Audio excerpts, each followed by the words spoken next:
What's up, everybody? It's Jack and Dan. And today we're doing an update on the Pothos rack tanks. Yeah, right. So quite a few years ago, we put this thing together. Kind of started out, Constructed this thing over here and put the Pothos all along the rack here, and we made different tanks here. Yeah, and all that. And the rack was basically a rack that was being thrown out, so we kind of upcycled it into a fish tank rack. It's got 4 shelves. And all of the tanks, one on the top here, which we'll show you in a minute, it was an old tank of ours that actually we used for something else. It had a hole in it for like drainage, and it was used as an aqua cave. We kind of fixed that, put it on the top, and all of these other 3 tanks were tanks that people threw away, right? Yeah. And anyway, we made some themed tanks over the years. It was a lot of fun. It was in my office, but the pond over here, the indoor pond that we have, has really taken the attention away from me in my office here. This is an in-law suite that the previous owner had put together for his parents that lived here with them. And when we moved in, I kind of turned my office because I started my own business shortly after moving in here. And it's really cool. And so we had this whole pond. And as much as we like these little projects, we're not super into like nano tanks and stuff, right? Yeah. Nano fish, nano tanks. We like big, like fascinating projects where we can see what all the fish are doing. And just you know, some people like that. Some we don't. We don't. Yeah. We did it for a few years. It was fun. I had a similar type of thing like in my college dorm room and apartment and stuff over the past, but we've just kind of lost interest in it at the end of the day. So we're going to show some video, just kind of be the last time anybody sees it. We've really kind of let them go. We'll just do an update. We haven't done an update on this thing in, I don't know, I think it's been 6 months or a year or something. Probably a long time, I don't know, since before summer. We kind of made this little princess tank at the bottom so Lacey could watch the guppies and stuff, made a little princess tank. And she's kind of lost interest in it too. She's all about the pond. She's always seeing what's going on at the pond. She likes to eat when they eat. She likes to go up on the bench and everything.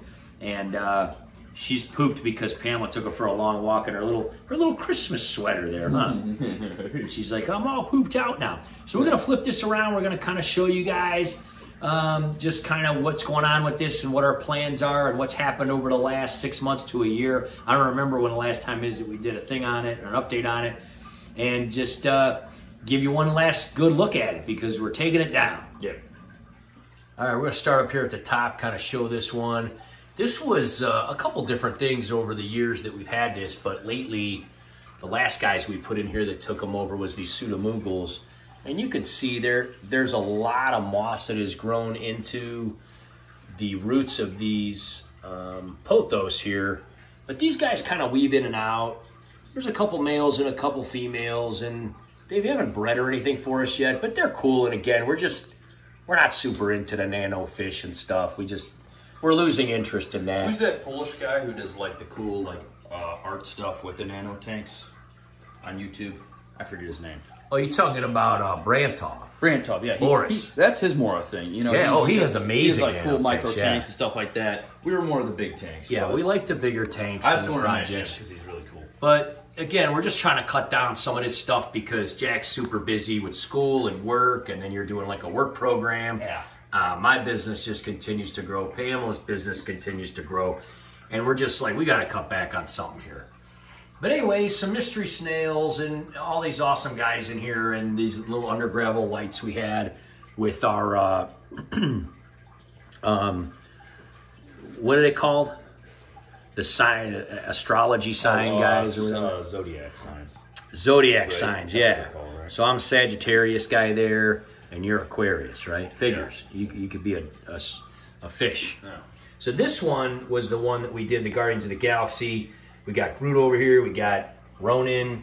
And we had a beta in here, a glow beta, that jumped out. And then we found out they weren't making those anymore, or you can't find them anymore. And then we decided to put, there was like this, remember it was like some kind of like a isolated panda barb that nobody wanted. It wasn't getting along with anybody. Yeah. So we put him in here. Oh, that's right. Kind of looked like a striated loach, right? Yeah, it was really kind of cool. It was panda barb kind of, I don't know. Anyway, it was cool. It was in here for a long time, but ended up developing like a huge tumor and died. And then we thought, well, maybe that's why I was in a bad mood, because it had something brewing inside of it. But we saw this guy, and this is a koi betta that we just thought was absolutely handsome. Jack named him Ego because that kind of fits the Guardians of the Galaxy. Yeah, and he kind of has a multicolored theme. You know, he looks kind of galactic looking. Red and blue, like Ego and everything, and all that. Something we put together and thought looked pretty cool. Yeah. So this was a really cool tank that we used fiber optics, and we had some under gravel. Again, just a creative little thing, but again, just kind of getting bored with it. You can see the pothos crept down to it, and those huge pothos roots kind of went into this tank. Again, this is a self-sufficient rack. We kind of just top it off. We don't do any kind of water changes. They got a little bit of aeration, tiny little, this one has a little DIY under gravel filter that we made. We did this quite a few years back too. And anyway, he'll probably come out and go into, you know, a Green Lantern tank. We got a lot of long fin plecos in there, so he should be fine in there. He just ate, so he's kind of full. But he's a beauty. He's a real beauty when he gets his everything going. Now this one was the one that we had Logan in, and Logan passed away. He was a tiny little male betta that was yellow. We named Logan. Of course, we love, you know, Wolverine and everything. These were, Jack's always doing the Lego stuff and getting them as gifts. And this was a Logan.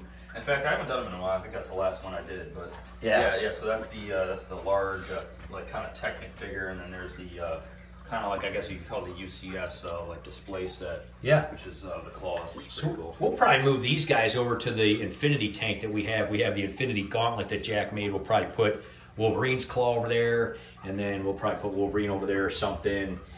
This was, I made this quite a few years back, like a man cave kind of thing. Sorry for the reflection, guys. It's really bad. The light in this doesn't even work anymore. It kind of stopped working.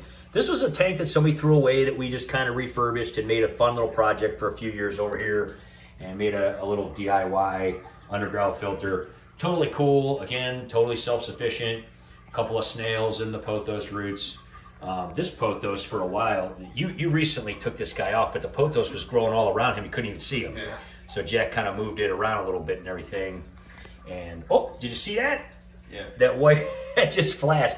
It's got like a loose wire or something in it. Yeah, it's not the best wire. It was really old as somebody threw away, so anyway. But, I'm trying to restart it. Yeah. This one was really fun. This was the Princess tank that we made. And basically just got some of these red guppies for like $1. And they have really grown. We got a bunch of really big, awesome, healthy females in here, and a few males, and they just kind of keep breeding. And this was a little beach themed tank. That's an old detergent bottle that we used for a lake, and then you can see there's a little bit of an under gravel light there, so at night that lake kind of glows. Again, you can check out our aquarium playlist. You can see there, Lacey, you like that one, don't you? You come and check it out once in a while. Yeah, she's like, what is with this princess tank? I'm a princess. So anyway, this was a really cool little setup. There's like hidden sponge filters inside the castles, and the snails kind of check it all out. And that's the only tank that Lacey can really see, being a little wiener dog in the house, right? You gonna step on that, turn the light off? We got that on an old Christmas switch, so we just step on that and then we can turn. You can use those for lots of things, actually. Yeah. It's neat for tanks because you can just come up to the tank, step on it, and then boom. More people should use this. It's like for the Christmas trees, you can turn the lights on and off, but they're actually really useful for a lot of different things. If you buy them after Christmas time too, they're really cheap. Yeah. Which is what we did. We just have stuff like this around for our tanks. But anyway, there's the beach tank. If you've never seen it, definitely go to our aquarium playlist. You could put it in the search bar. You could, see how we made it and everything. It's just a sand tank. These were all like cake toppings. These little beach trees and loungers, and we've done a lot of shorts over the years with like the snail or one of the fish sitting on the lounger there if we catch them doing it. But we're gonna take these guys out, move them. We might put them in the betta tank up front. We might put the pseudomoogles in there. We have kind of a table centerpiece thing, which even though that's kind of like a nano tank, it's in the middle of the table, so it's like it gets seen all the time. Like we eat there, yeah, and we hang out there, and that's the first room we come in, and it's just like this one. I kind of feel like it's just to my back, and I'm so busy anymore, I don't even turn around and look at these guys. You know, if anything, I look at this, you know, because it's to my right, the sun comes in and hits it. So we'll be doing a lot of follow-ups on this. We did some recent changes on there and added more fish and everything.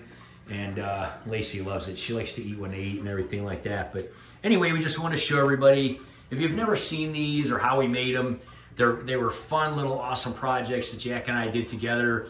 You know, like when you got those gloomy, rainy weekends and you just want to do something. But, you know, we're going to kind of put our attention more to some of our bigger tanks and just kind of move this out of the way. This shelf, actually, when someone threw it out, it came with a desk. And that desk is in Pamela's office, right diagonal over there to mine, in the end of the in-law suite here. And so she actually needs more shelf space. So we're going to take these tanks all down, and probably we'll give them to Best in Pets if they want them, or we might just throw some of them away because they were so, you know, they were already thrown away in the first place. They're plastic and glass, we'll recycle them, whatever. But, you know, we're going to give her this shelf because she needs more space and everything like that. And it's pretty neat how this is done. I mean, this started off as a tiny little Pothos thing that we just stuck in the top here. We got a little Pothos put in a rain barrel, right? Yeah. And then it grew, and then we brought it in here, and we just drilled on top of some of these stones, kind of like these pieces of slate kind of thing, and then stuck the roots in. And it's just been years, and we've trimmed it and cut pieces off and used it for other tanks. But it's cool because if you have a tall rack like this, you know, you can put something like that. It just crawls down the sides and it goes to every tank, and it's just a self-sustaining kind of filtering thing. You know, it's really kind of cool. Probably don't even need filters or anything in here. We just added little ones just for a bonus. But yeah, they were fun. They were super cool projects, but we're gonna put our energy into other things that we're doing, of course, in our very busy life, and some of the bigger projects around here, just because we have more interest in that, right? Yeah. Anyway, there's one last look, guys. If you've never seen those videos, check them out on our aquarium playlist. And we just want to show one more time before we end up taking it all down and everything. That'll just be over the next few weeks, one thing at a time. And we'll see you guys in the next video. Bye-bye.